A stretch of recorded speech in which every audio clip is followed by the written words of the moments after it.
Well, as promised, I am carrying through. I'm following through my promise. Insomnia Watch. And you all spoke, and you said you wanted to see the Bellmatic.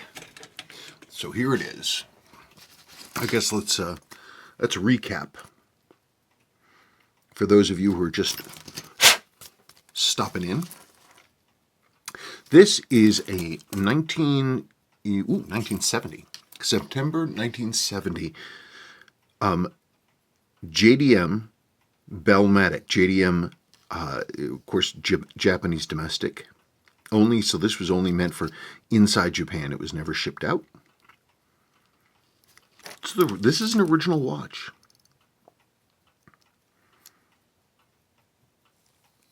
It's got this beautiful, a lot of the Japanese, the JDM pieces sort of got special treatment. Like they got nicer bracelets. They got, upgrades, more jewels sometimes. They got, I don't know, they were for the home market. And so they got the extra bells and whistles. Hang on, I'm having fun here. So this is entirely original. This is original case finish as far as I can tell. I mean, it might have been polished at one point. I mean, the case line's there. Yeah, it looks like it got maybe hand polished, cleaned up. But dial and hands are beautiful. This being JDM, it doesn't have any lume, no luminous material.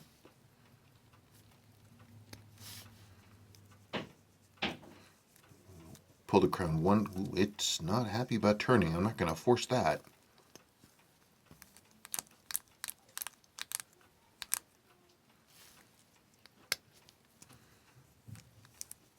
Okay, the alarm is on.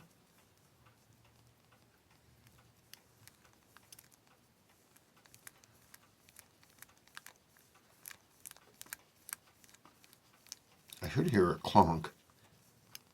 I do. I heard a little click. Okay.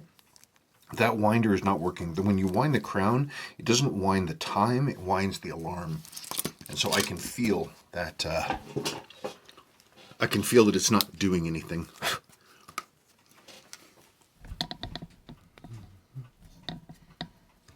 Okay, so let's,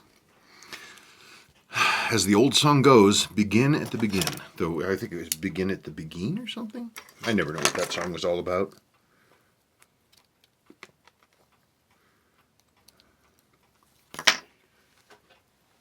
Of course, most people who are younger than me have no idea what I'm talking about, because by the time they came up, all of the World War II generation were dead or on their way out. And so you ask, what was the point of talking about it? Brain diarrhea, that's why. Okay. Yeah, these bracelets, so this is 1970. These, you get early bracelets in the mid-60s. This is one of the later ones, and you get this logo right here, which I believe I don't know who that was. I don't know what that logo stands for, but you only see it on early bracelets. Case back is nice.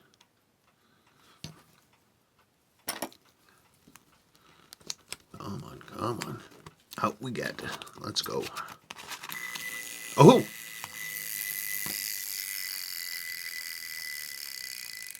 There, look at that. Still isn't winding, but there you go. There was the bell. That was the bell alarm. So this diddly goes back and forth. It gets whopped back and forth. Okay, I can see there's something up with the...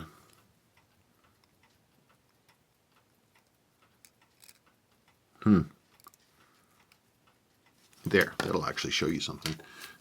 Let's, oh, I forgot wrist check. I'm wearing my 7549 Auto Tuna. It's supposed to be a quartz. I built this out of parts. It has an automatic movement in it. Come on. Okay. Stubborn. Come on. For real? Ugh.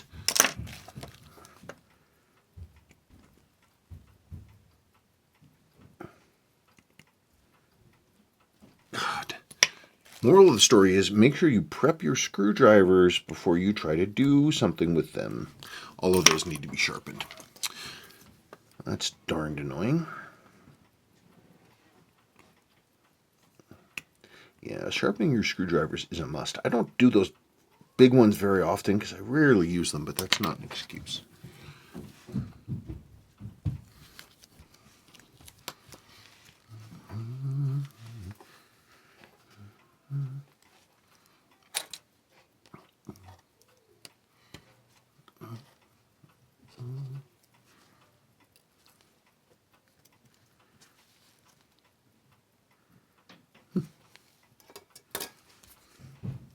Okay, so now we can try that again. You guys can see it. Remember this right there, that's the ringer. And this, where this screw is, and this piece of metal right here, that's the bell, if you want to call it that. So,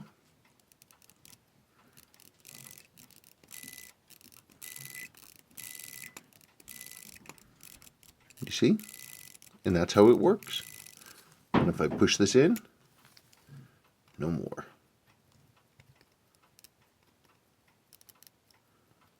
Okay, so I think we got something up with the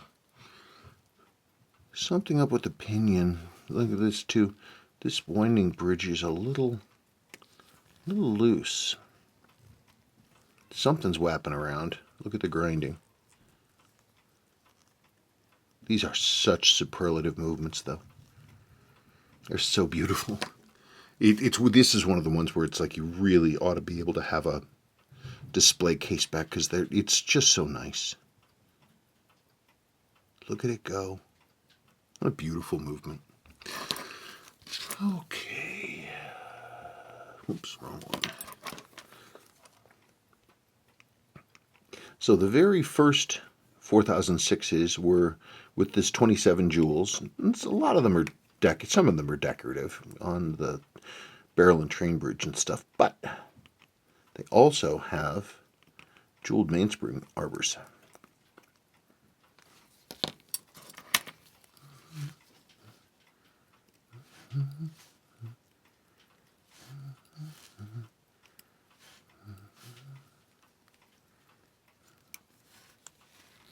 Look at all that beautiful jewelry. Yeah, there's your winding bridge. This is almost the exact same stuff as the 6200s.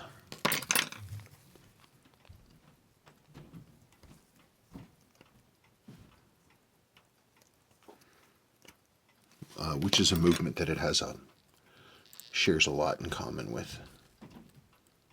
I think like they use the same center wheel and stuff like that. Won't you get out of there? Out.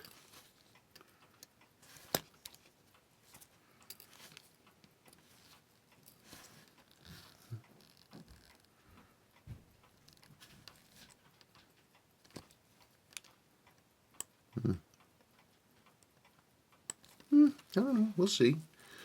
Sometimes when you see that, sometimes it's not the winding bridge. Sometimes it's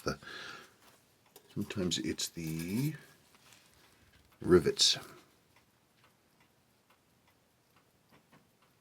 See if that's moving. I don't think it is. I'm not seeing anything. What a beautiful, beautiful watch. Wow.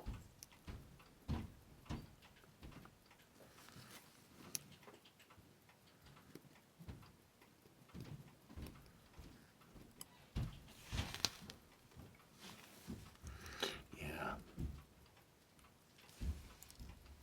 Can I get through? Oh, there it is. Boop. Yeah, somebody was in here and they did not awesome work. see scratches and things.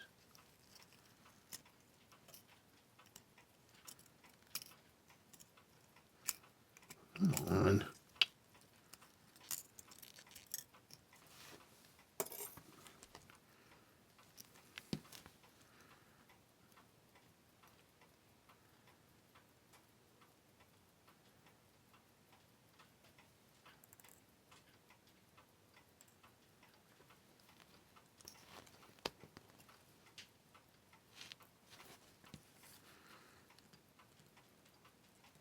This is always the, oops, darn it. I'm sorry, folks. You haven't been able to see what I've been doing.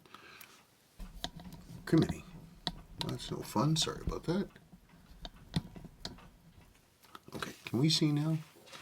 All right. Yeah, some little scratches and things.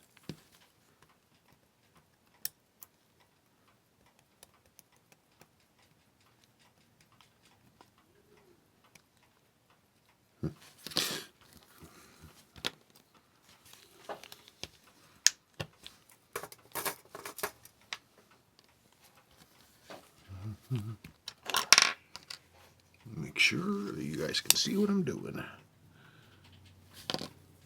Yeah, this is definitely actually, and having this washer there, that's definitely old school Seiko. They abandoned that with the, I think the 6600s. But look at that jewel. Isn't that a beauty? Isn't that nice? Opening up this one, and it's remember it's got the extra 2 scores on here, so this is a reverse thread. Lefty tighty, righty loosey. Come on.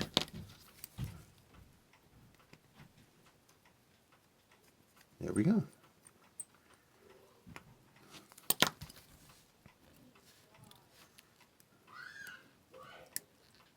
Look at that jewel. See that? Look at that. I just love them.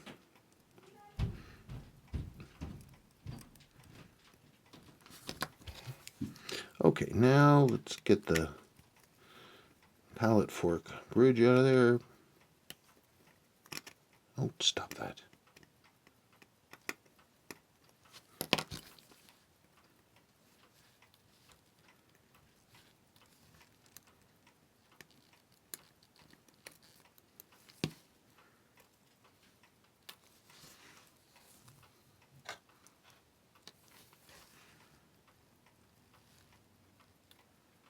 Oops, I put that in the wrong place. That's not where I want it to go.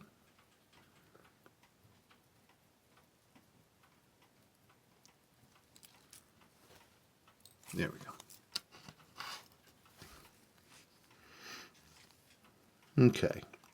This is usually as far as I want to get before I take the movement out, flip it, and pull the hands and dial. So we got to get our stuff out.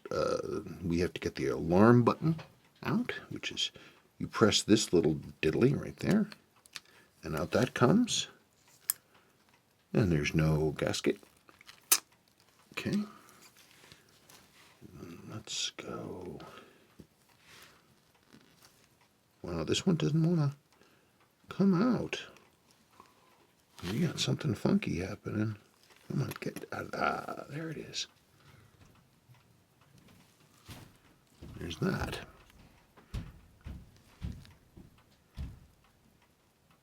Okay. Now these don't use casing springs. It just wasn't really a Seiko thing.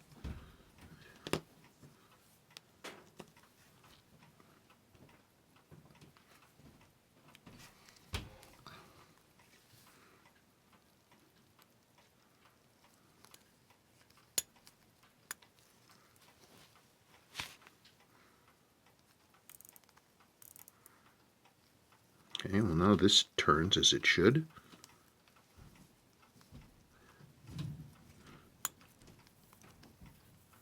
It's doing that with the second hand because we don't have the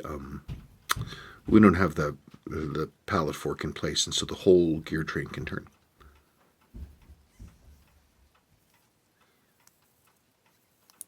Yeah, I heard that click.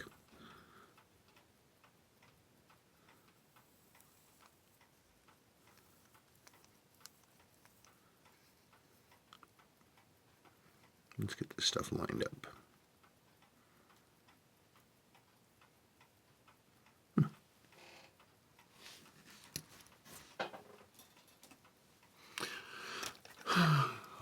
Can you folks see? Yes, you can. Okay, that's good right there. Hang on a sec. Okay, I have the handset off. It's had some work in the past and it's had some problems. Somebody put the hour hand on at the wrong angle and we have 2 hits on this window here. I could in theory swap the window out. If I have one I might, depending, but the dial itself is so nice. Yeah, I'll see. We'll see. We'll see how I feel. Maybe I'll pull that date window and put in a new one. Hey, these screws, dial feet screws, are quite loose. These are the little, these are the alarm ring keepers. These little diddlies on there.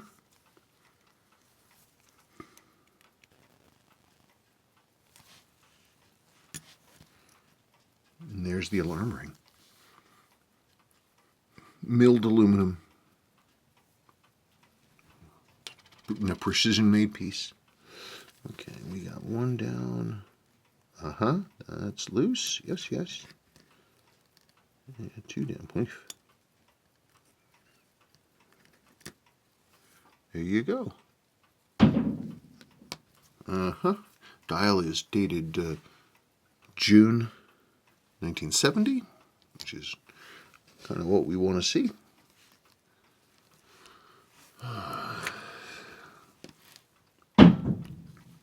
The heck is he doing? Come on, come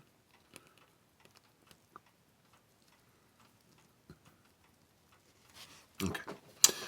I have a personal preference in that I like to... Oh, I think this case is clean. I might clean it anyway, just for fun, but anyway. Let's go from the front, shall we? So I'll save that one there and that one there. Let me get a new one.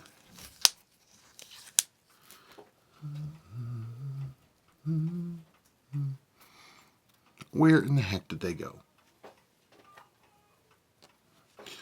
All right, here's your warpy washer. I want one of these, but it kanji. It's interesting they would have a Japan-only watch and have it be in English. There's just so much going on here. All the crazy work that went into crafting this movement.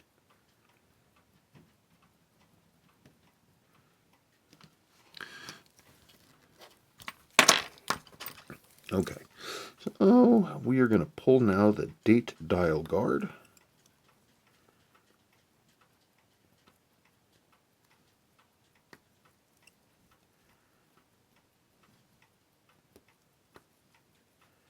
Now these things are, Seiko loves their springs. Oh boy, do they.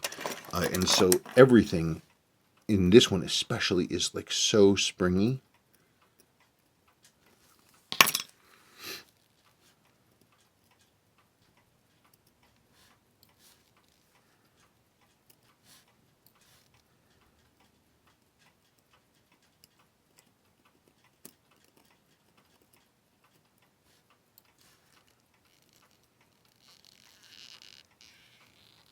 Okay.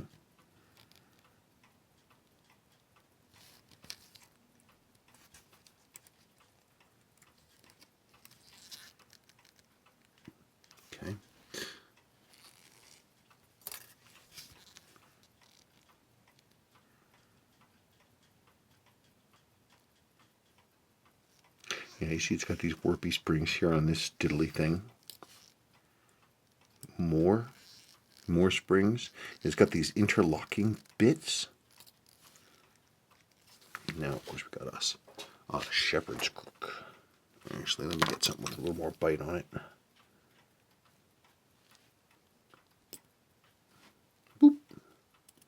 Just like that. Shepherd's crook. And beautiful day wheel. Gosh, it's in really nice shape.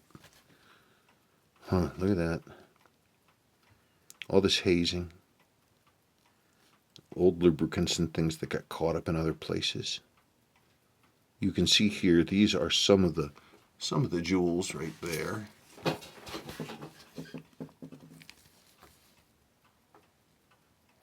So these count in the jewel counts, but they don't really do much. They can claim that they're functional, but they're really not. Huh. That did not feel super tight, but yeah, well, we'll see.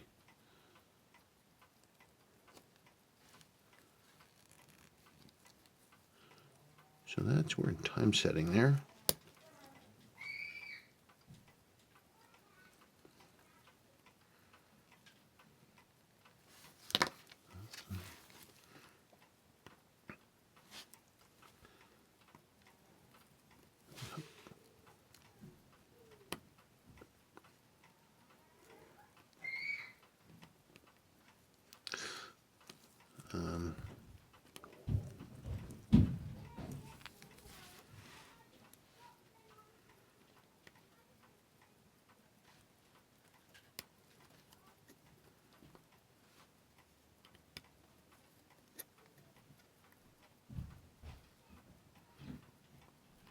Just beautiful machining.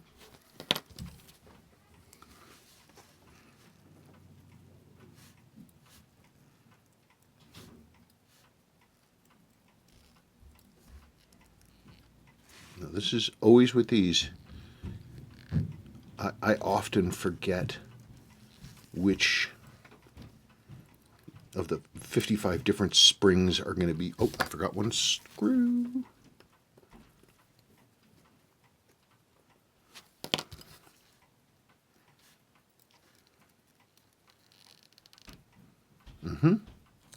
And this is where things get real interesting.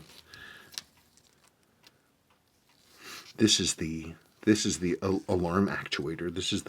This lever here interacts with the bottom of the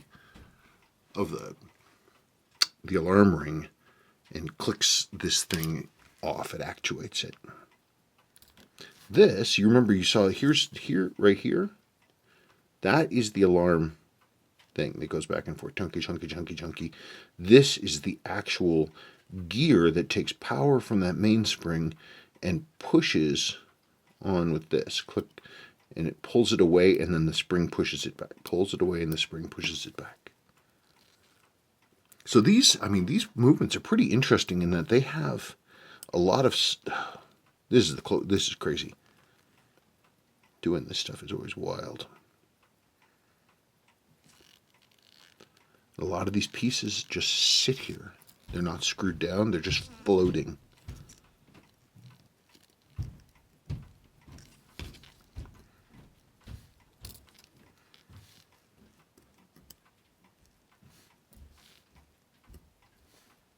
Look at all the parts. Can you imagine how much money it must have cost to produce these things? Why does this fit? Okay, I flipped it over now. I still have the keyless works to deal with the other side, but that's going to be real interesting. So I am going to put that off for right now. Oops. Gosh darn it. Moving holder will do the deal. It's the right size, but I don't want to have that in there. Okay, never mind.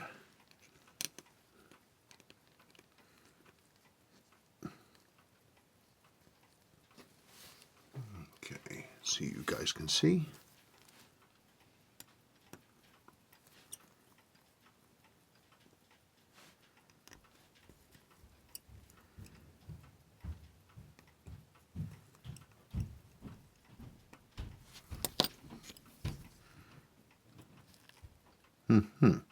Whoops. Ooh, I almost put that in the wrong basket. These.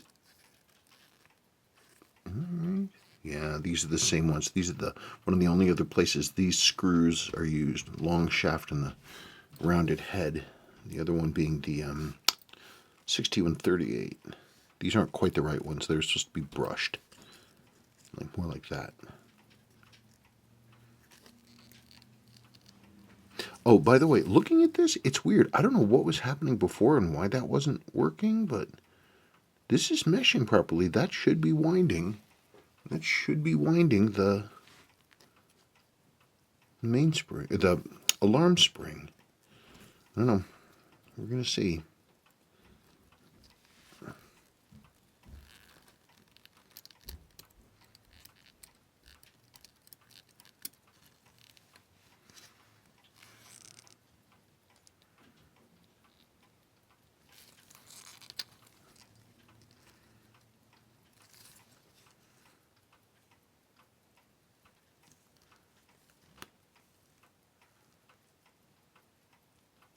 I don't know. I'm going to have to look at these real carefully to figure out what's going on.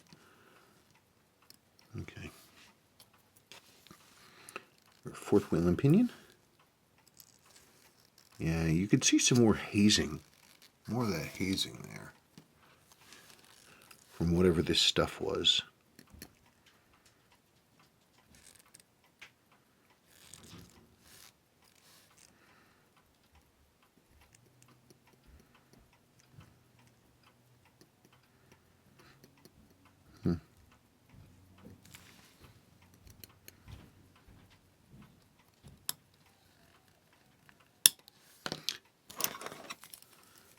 This out of here, and I want to try to avoid pulling that if I can avoid it right now, because I want to do some other stuff.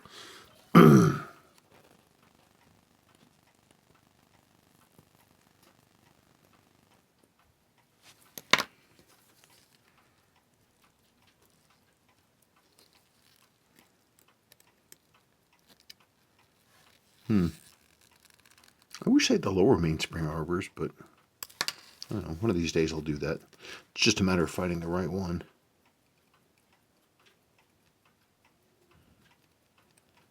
What in the world could be causing that problem?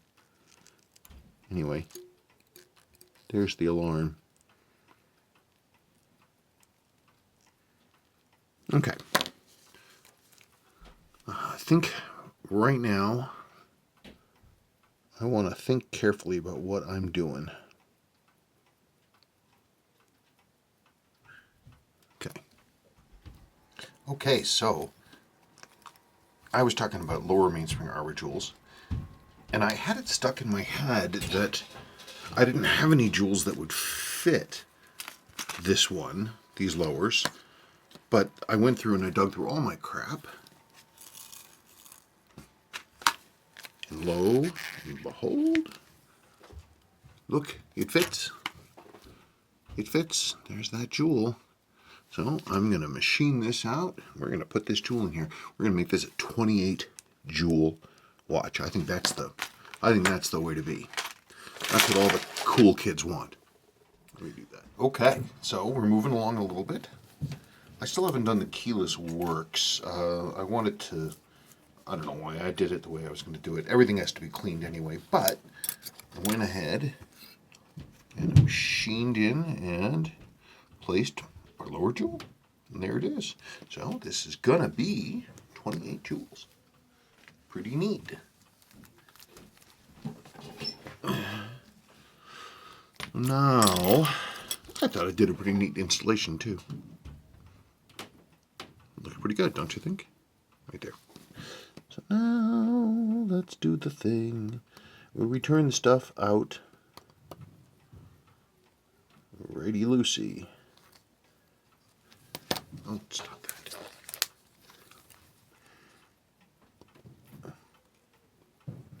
It's one of actually my earliest memories. I don't know if it's early, but it's an old memory of Dad like really working me over to make sure that I understood that these things or anything like that is reverse threaded. I have to believe that he must have snapped something. Okay, so there's that little piece with its staked diddly. So there's that. Okay. That's the intermediary wheel. But it doesn't look like it's worn at all.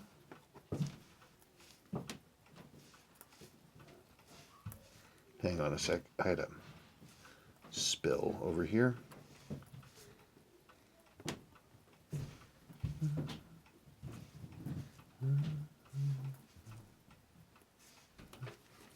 Anyway, yeah, it doesn't look like there's any damage to that. Okay, now these are just kept in place. There's no screw. These things just sort of come off. That was the date. That was the date corrector lever. Now this is, you start getting into funky things like that. Teeny tiny little shepherd's crook spring. So easy to lose. Oh, we got another teeny tiny gear in here, and this is an intermediary wheel. It takes power from crown, goes to this crown wheel, goes over to this gear, which then interacts with the minute wheel for setting time.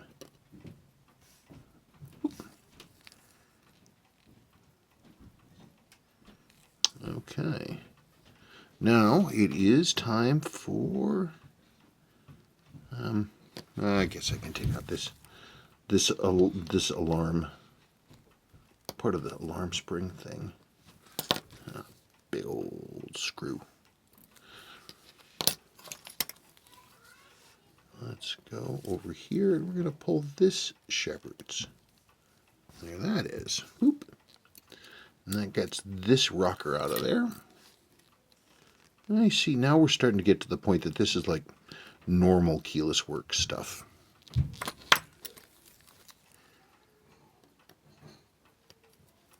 What all this added levels of complexity to do all the things this watch is required to do, which is tell time and have an alarm that goes off.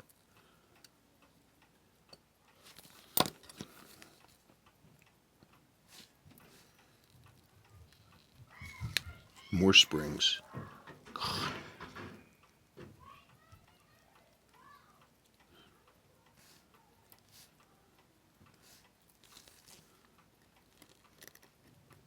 Come on.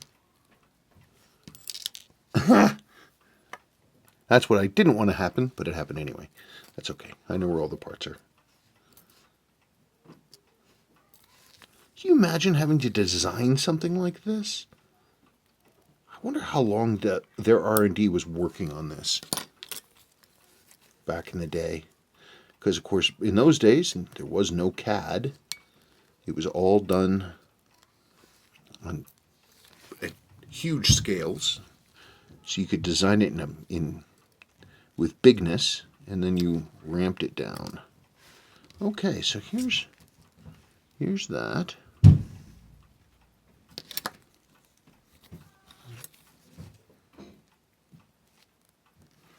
Let's get that clean. This is the winding pinion. I don't think I see anything. I don't think I see any damage on those teeth. Well, no, I lied. There is some damage. They're kind of chewed up, actually. Yeah, they're kind of hacked up. Right on the corners, you can kind of see these like little shiny bits right on the corners. So that is something I'm going to replace. Okay, so that we're going to get rid of that. Okay, what about this one? I mean, this is one of these things. Oh, God, yeah, look at that. You can't really see this. I just went to clean this off. And that's dark stuff. That's all metal shavings. Whew. Yeah. It's a little hacked up, too. You know, I don't do work on Velmatics very often, so... And for some reason, I ended up with a good amount of material for them. So... Let's just get this shepherd's crook out of there.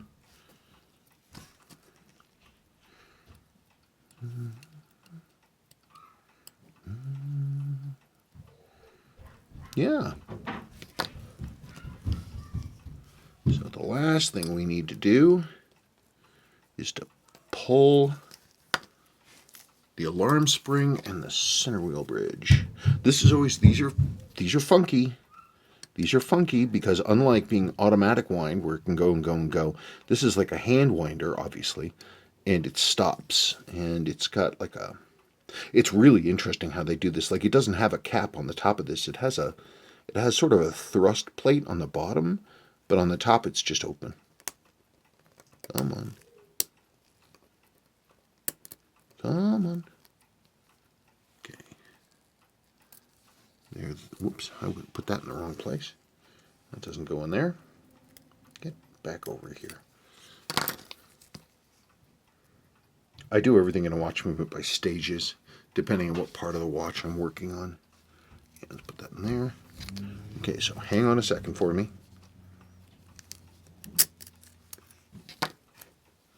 Yeah. You pull that. It's got a very standard little catching bridle-y thing.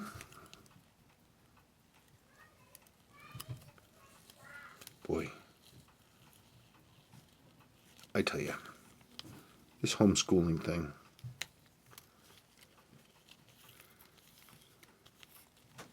So much stress on Sabrina. So, there it is. There's your alarm mainspring. This one's... It's not coned. It's sitting pretty flat. I gotta clean it off and we'll see how that goes. Now... The funky thing, too, about the alarm springs is you're not supposed to lubricate them for some reason. Oh, wait, no, they're self-lubricating. That's the thing. They have, like, copper or molybdenum or something in them that makes it so that they basically are slippery on their own. So here goes the center wheel bridge. There that is. Well, that's a hefty old piece of thing, isn't it? Well, I guess it's holding back a mainspring. And there's your center wheel. And there that is. So now, for fun, let's go and put this back in here with our new jewel. And let's just pop this on the top. See if it behaves. Yeah. So we're now riding in jewel's top and bottom.